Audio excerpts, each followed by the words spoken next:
Let's answer a multiple choice question about LTC 5. Option 1, EV supply equipment. The question asks, for a commercial project, what percentage of total parking spaces must have EVSE installed to earn 2 points? Here are the answer choices. Let's identify the correct one. The correct answer is choice B, 10% or 4 spaces. Now let's explain why.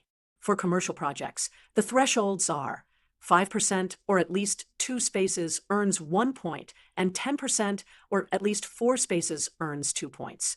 Notice the rule says whichever is greater, so we always check both the percent and the minimum space count. For comparison, residential projects use different thresholds.